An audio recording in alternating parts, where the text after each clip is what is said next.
Descending is, that is decelerating flow. In this setting, utilizes the rapid acceleration of the flow followed by gentle tapering of the flow until the volume is delivered. Accelerating flow is not in clinical practice, and sine wave pattern, what you can see in the generally in the CPAP mode and all, the sine wave pattern you can see, right? The mechanical breath, inspiration and expiration, right? The inspiratory flow pattern, beginning of the inspiration, reaching the peak inspiratory pressure and delivering the volume and opening of the expiratory valve. Then this is called inspiratory time. The whole period is called inspiratory time. From beginning of the inspiratory valve, reaching the peak inspiratory pressure, the peak inspiratory flow rate, and up till the delivery of the volume and opening of the expiratory valve. During that time, the completion of the delivery will happen. And this whole cycle is called one cycle of the respiration. Inspiration plus expiration is a cycle. Expiratory flow pattern. We have seen inspiratory flow pattern.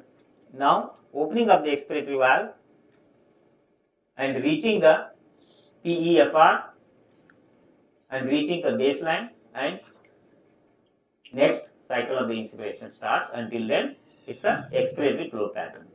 This is called a duration of expiratory flow, and it is TE, that is time for the expiration. This whole cycle is respiratory cycle.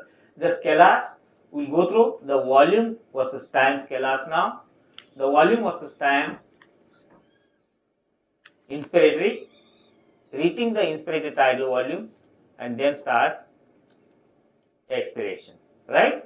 Active inhalation, active exhalation. Generally, what was happening is the initiation of inspiration and end of expiration, they were happening at the baseline. This is generally happening, but anything happening actively from patient side, either patient is triggering or patient is actively exhaling, then it may come below the baseline graphics, right? Either triggering or active exhalation. Two things can get the graph down below the baseline, right? Now, scalars in pressure or time. This is spontaneous breath. In spontaneous breath, what's happening is a negative intrathoracic pressure during inspiration. This is inspiration. Then during expiration, the positive intrathoracic pressure. That is expiration. This is a spontaneous breath. Mechanical breath. In mechanical breath, the components are inspiratory time and expiratory time, and completely called a respiratory cycle. And it is not beginning at the baseline and it's not ending at the baseline. That means there is a peak set in, right? If you have a peak set in, it will not begin at the baseline and it will not end at the baseline, right? Are you understanding this? Anything difficult? Yeah. This is peak, inspiration, expiration. Then this is peak inspiratory pressure, that is PIP, peak inspiratory pressure. Pressure time curve during volume ventilation, it is seen like this, and during a pressure ventilation, the pressure time curve is seen like this. What's happening? Initiation of the, that is inspiration, inspiratory rise, reaching the peak inspiratory pressure, delivering the volume, and expiration, right? Controlled breath. Controlled breath, it is time triggered breath. That means you have set in the breath. Patient is not triggering. That's why it is starting from the baseline, right? This is assisted breath. What happens? There you have a trigger, then that will be assisted, right? Patient triggered. Assisted breath is patient triggered. Controlled breath is time triggered. Controlled, assisted versus controlled breath. You can see that. What are the changes? What are the differences? Right? Spontaneous versus mechanical. This is spontaneous. You can see that there is a inspiration and expiration, and in mechanical there is a time triggered breath. Modes of ventilation. Modes of ventilation are mechanical ventilation and spontaneous ventilation. We are not covering the spontaneous ventilation here. We are covering mechanical ventilation. In mechanical ventilation, volume targeted mechanical ventilation and pressure targeted mechanical ventilation. Right? Spontaneous breath. How it is seen in terms of flow, pressure, and volume. Right? CPAP, already you know that a sine wave pattern, the flow will come.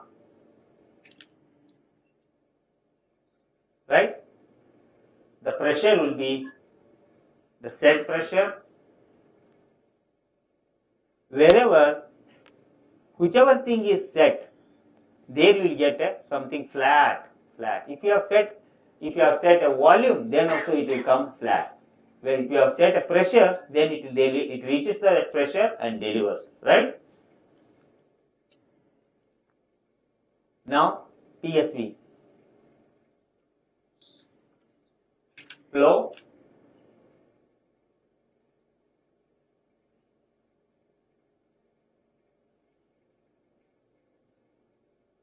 pressure.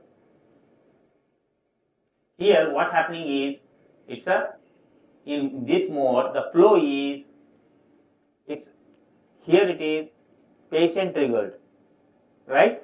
Triggering is there. Pressure is set and it is flow cycled. What is cycling?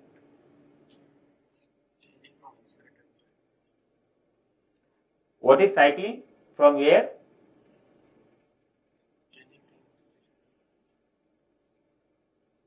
What is cycling?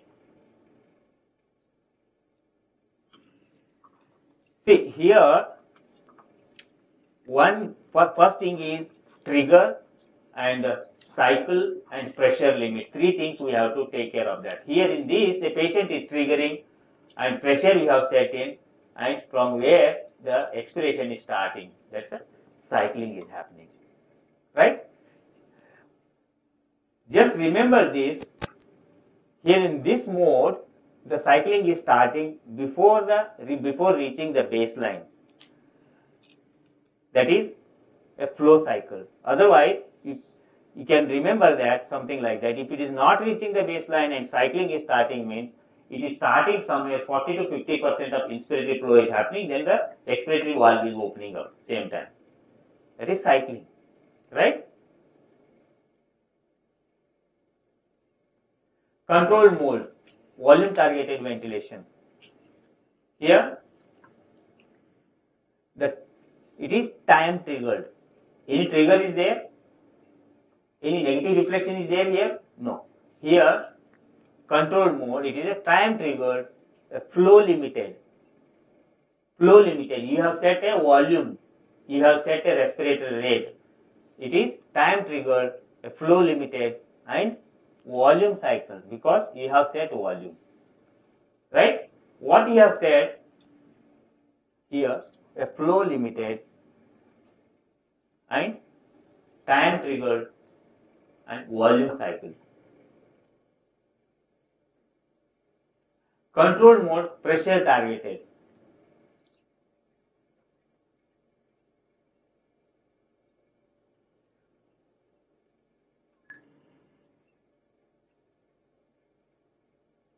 control mode, pressure targeted. Here the cycling is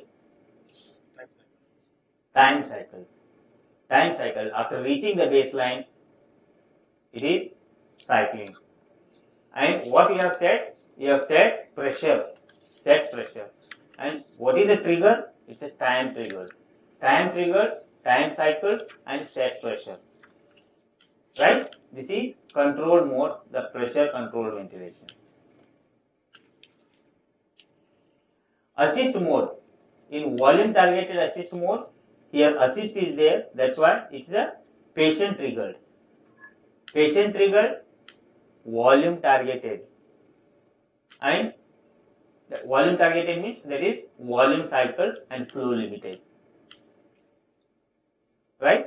The trigger, flow and cycle. These three things in every mode of the ventilator we should know. Assist mode in pressure targeted. Assist mode is there, the trigger is patient and pressure we have set in and it is a time cycle.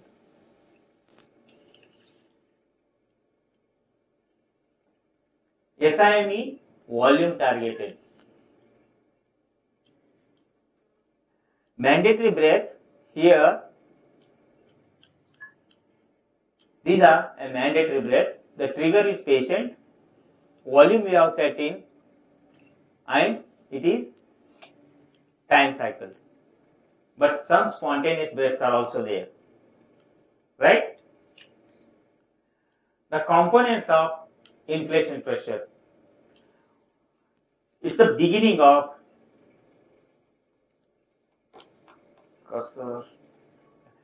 inspiration, reaching a peak inspiratory pressure, and this is trans airway pressure, and this is pause pressure, and this is exhalation. Right? Beginning of the inspiration, you have reached the peak inspiratory pressure, and this is trans airway pressure. Right? Then this is P plateau. Alright? Pause pressure. This is inspiratory pause. Then expiration starts. These things are very important in understanding the airway pressure and the compliance of the lung. Right? Just the pressure related to up till the trans airway pressure, this is all related to the airway pressure. The peak pressure and trans airway pressure, they are related to the airway. The plateau pressure or the pause pressure, they are related to alveoli. They are related to lung. Right?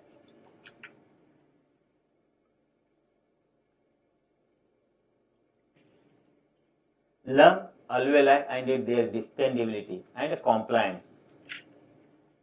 Now, in this first slide, you can see that this is peak inspiratory pressure and this is plateau pressure. In this situation, peak inspiratory pressure had gone up and plateau pressure is normal. What does it mean? Peak inspiratory pressure had gone up and plateau pressure is normal. That means it is something in the airway, either obstruction or spasm. Right? If it is related to airway, peak inspiratory pressure goes up, but plateau pressure normal. If it is related to alveoli, the plateau pressure also had gone up and peak pressure also had gone up. Both will go up if it is related to alveoli. That means low compliance causes increase in both P plateau and PIP. But airway problem causes raise in the PIP only. Right? This is normal, that is airway resistance. This is low compliance.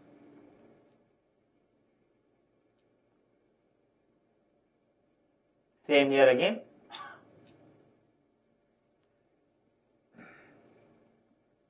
Decreased compliance. Same here again, what we have discussed. This is normal, peak inspiratory pressure, P plateau. Here it is low compliance, that means both have gone up. What's happening here? The patient is triggering here between the breath, that means there is a air hunger, right? This is one of the alarm shoot. Loops. Loops are of two types, that is a flow volume loop and pressure volume loop.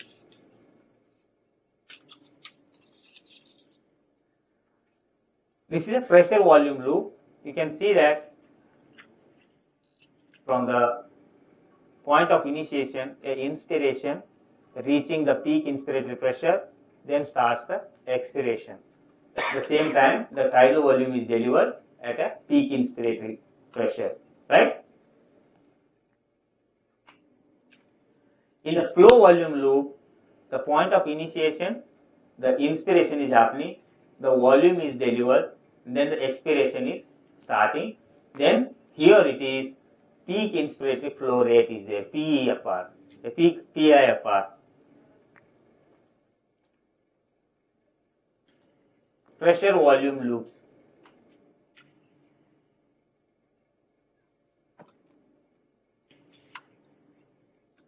Right?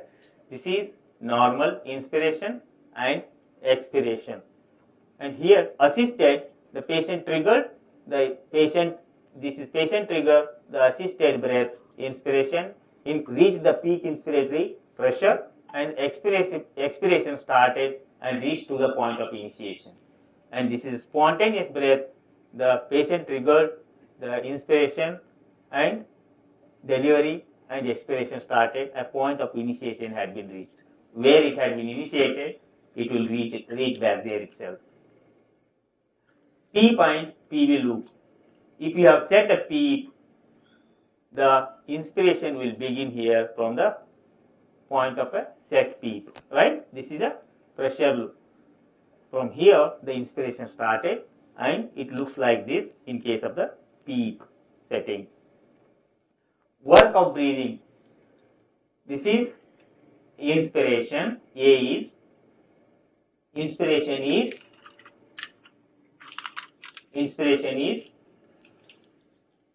active phenomena and expiration is passive phenomena. The inflection points, lower inflection point and upper inflection point. There are two inflection points. The importance of these two inflection points, the lower inflection point, these two inflection points, either they shift on the left side or they shift on the right side. The clinical relevance of each of these inflection points shifting on the left and the right is that there is a change in the volume and pressure. If you have lower inflection point, you consider that it is shifting on the left side means there is lung is very stiff, and if it is shifting on the right side means there is you have recruited lung and it is ventilating lung. You have recruited already, or some recruitability was there. The upper inflection point, the shift of the upper inflection point is volume distension. The shift of the lower inflection point, the shift of the upper inflection point towards right side is a pressure distension. In case of a distension you take. In case of the compliance, the shift of these things towards the right side, the increased compliance, and the shift of this one towards the left side is a right side is a decreased compliance if you consider the pressure loop. This is inadequate sensitivity. For example, if you have set a trigger, either too high trigger or too low trigger, depending on whether it is a pressure trigger or a flow trigger, then patient has to overcome that whatever trigger you have set in to generate a next breath. That's why your trigger has to be properly set to reduce the work of breathing. Inadequate inspiratory flow. This is not normal loop and this is abnormal loop. Normal one was green and this is abnormal, and even second one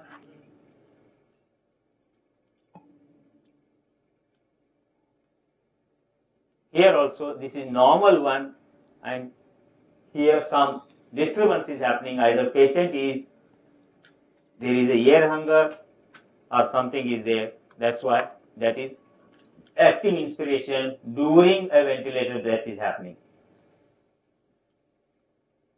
Increase airway pressure. This is normal one. If there is airway pressure is increased, then the shift of the peak inspiratory pressure loop on the right side. Lung compliance changes and a PV loop in volume targeted ventilation. This is normal loop. When the compliance is very good and increased compliance, the same tidal volume is delivered with a lower pressure, means this is yellow one. The same volume is delivered with a lower peak airway pressure. And if you have a same volume is delivered with a higher pressure, is a decreased compliance. Is that clear in this graph? Whatever we were discussing in previous single graph, this is all the three graphs are set in here. Yellow one is a compliance is increased, green one is compliance is normal, and red one is compliance is decreased. Is that clear?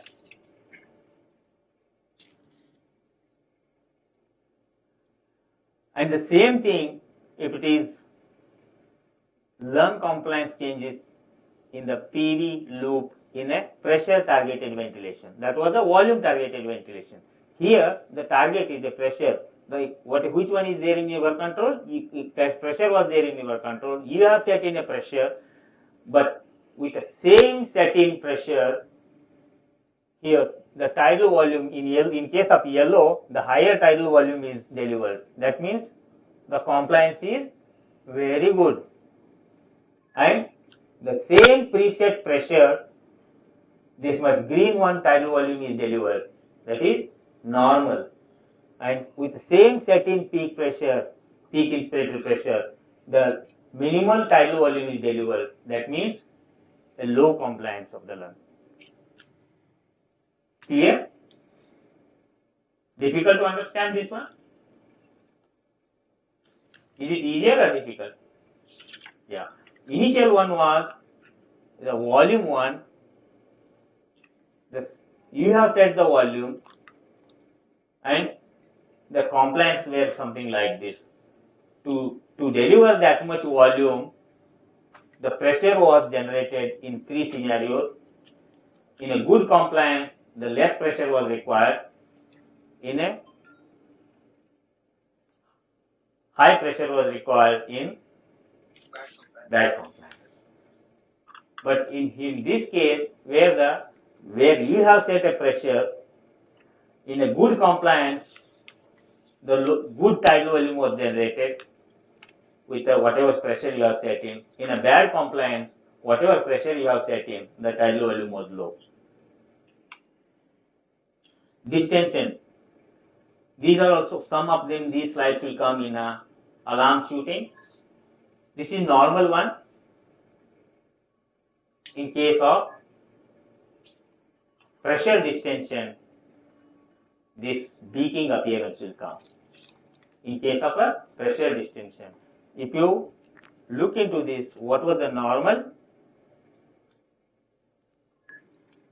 This was normal. The tidal volume was delivered at a particular peak inspiratory pressure, right? But in distension, the same tidal volume is delivered with a higher pressure. That means it's a pressure distension, right? Pressure distension.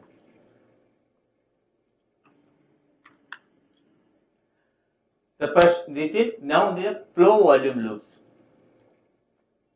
Flow volume loops, inspiration, expiration, FRC, peak inspiratory flow rate, peak expiratory flow rate. Air leak is there. This also comes in the alarm shooting. This is normal. If the air leak is there, in case of the loops, you can see that it's not coming back to the point of initiation. The last 20 minutes. Air leak, you can see here,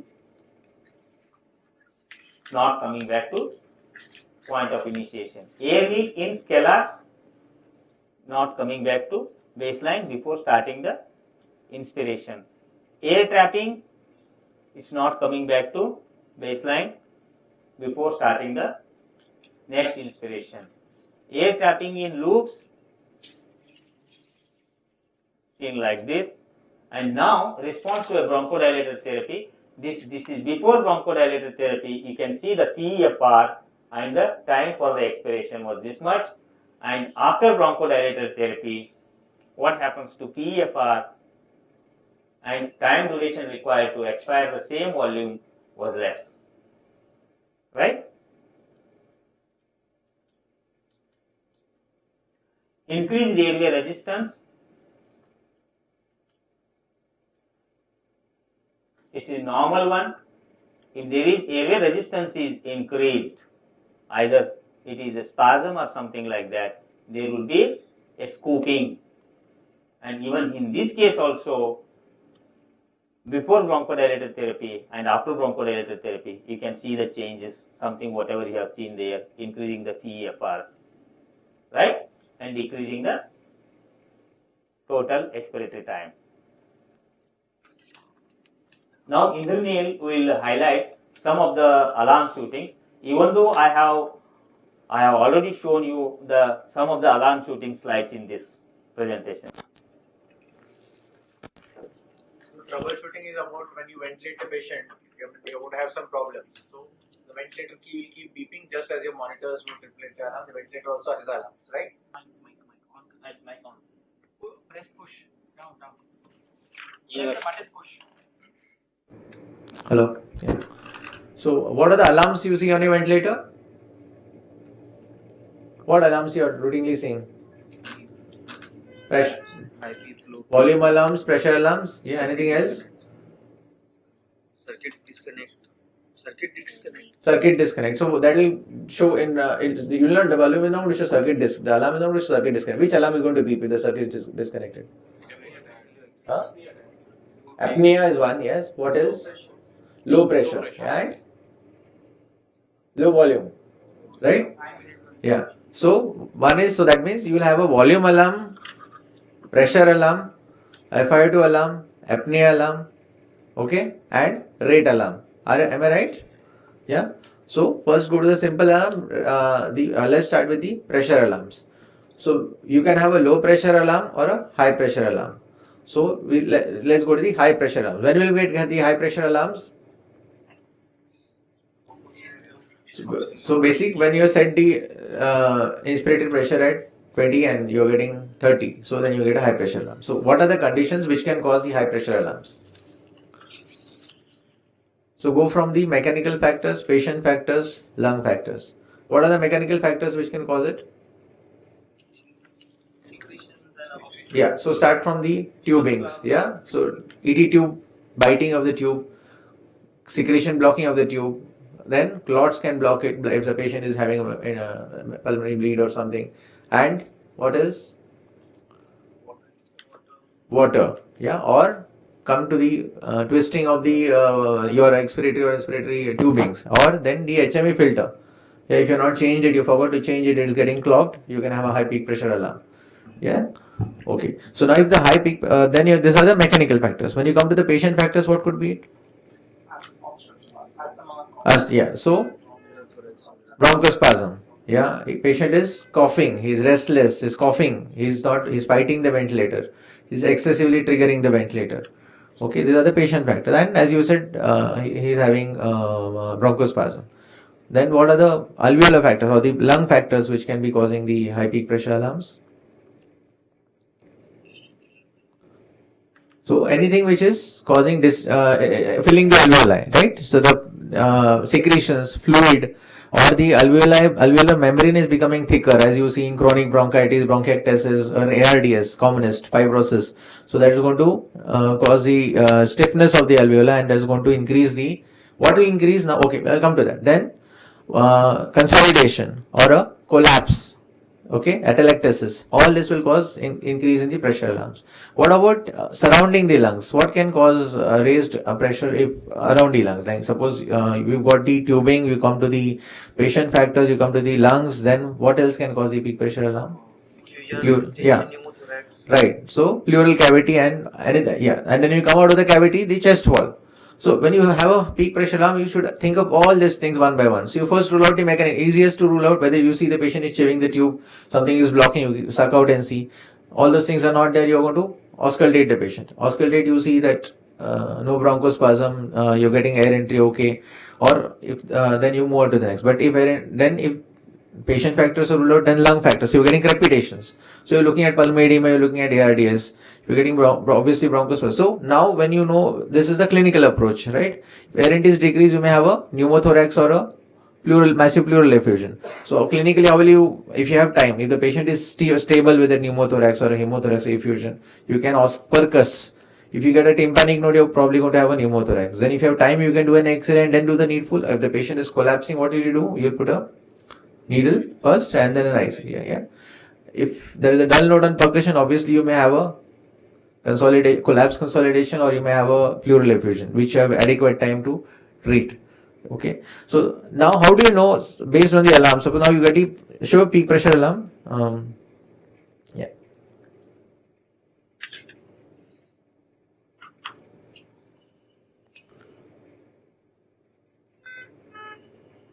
Now, if the patient resistance increases, you can see the peak pressure will be shooting.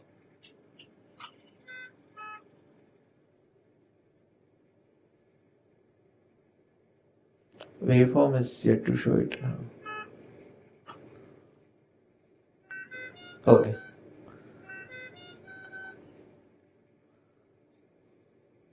So you can see that the peak expiratory flow rate. Just show them from every. So you have to see whether it is due to the pressure alarm may be either due to the airway or it may be due to the lung parenchyma, right? So how do you know whether it is peak pressure or the plateau pressure which is gone up? We're going to put the inspiratory hold. And if the inspiratory hold shows that the peak pressure is high or the peak inspiratory pressure is high and the plateau is normal, then it is likely to the airway. If the plateau pressure as well is high, it can be either of the two. That's when your clinical examination is going to come in. Or you can go for this waveforms, like this waveform which is already there now. He's showing a scooped out. So probably it's in the expiration. Okay. So that means there is and the peak expiratory flow rate is decreased. So the airway is probably obstructed, yeah, or so which can happen with a blocked tube.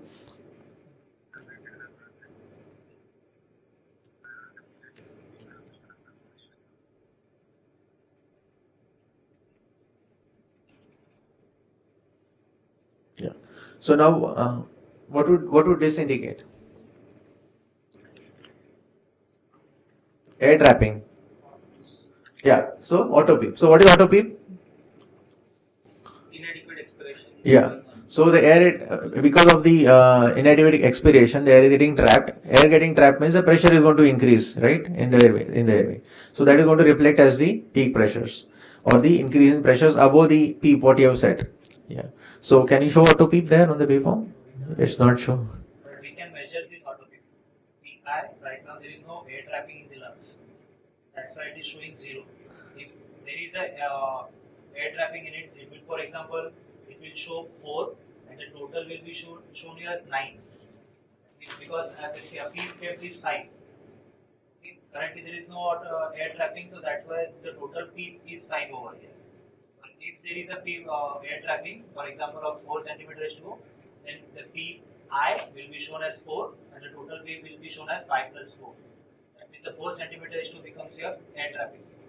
So what is the commonest situations, clinical situations where you get auto peep?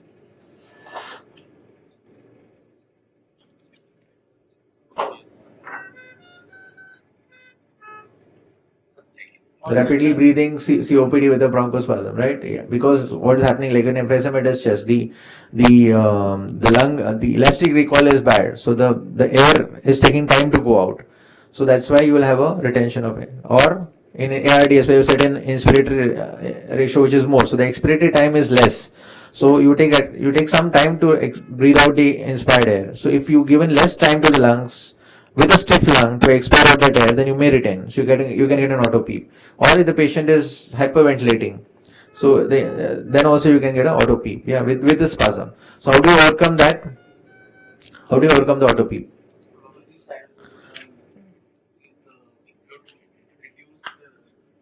Yeah, you can reduce the respiratory, you can increase the expiratory time. Yeah, or if the patient is agitated and what is anxious and which is causing, we can sedate, or in a bronchospasm you have to give a bronchodilator. So that's what was demonstrated by here. You see, yeah. Last 10 minutes. Yeah. So this expiration, you can see this is a flow waveform where the expiration is not reaching the baseline, indicating that there is an air trapping. Okay. Okay, so that's called auto PEEP. Yeah. This is in the flow volume loop. Yeah. So now what will happen is after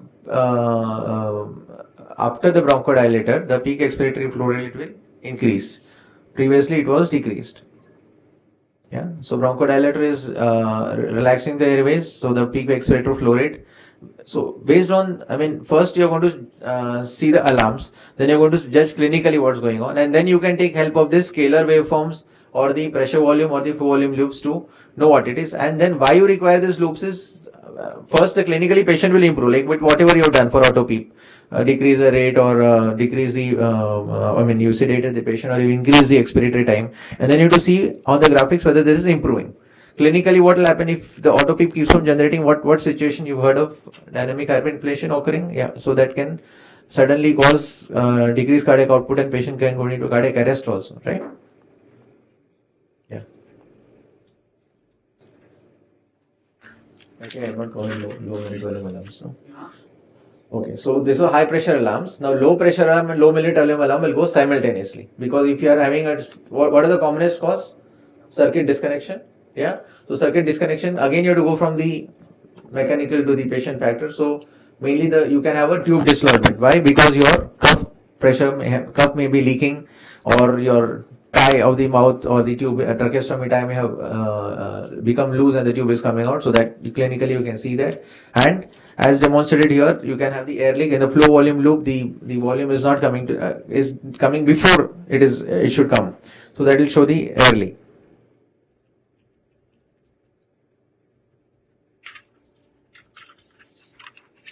Yeah, this is the scalar waveform which is showing the volume.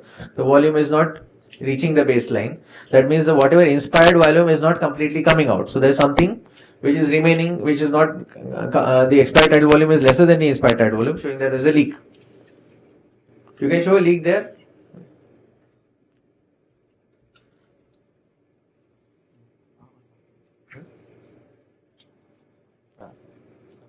Yeah, I can start it. He is just showing a leak there.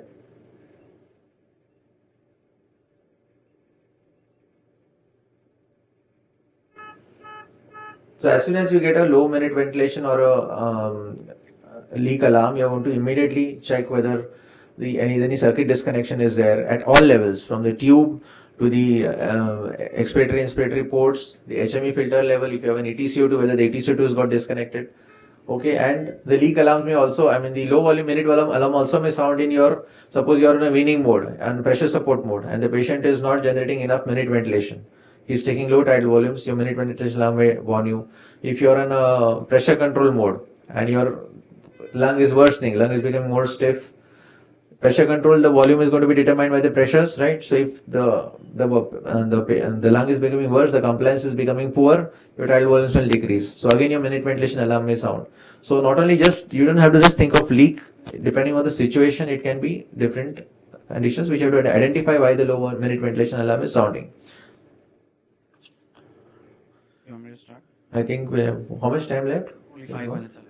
So, Hello. 4 minutes. Oh, okay. Alright, let's just go back to the question paper. You got the question paper? You've answered it? Tell me the first question. The first, ventilator graphics and monitoring. What is the first answer? Why is it in assisted mode? He doesn't know. So there's a negative deflection in the waveform. Do you see a negative deflection, sir? Yes. What is the next one, sir, then? If you say that is a negative deflection, what is that? Mandatory. Great. Alright, let's go to question number 3. So what's happening in question number 3? Question number 3, sir. Dotted line is showing like a normal waveform.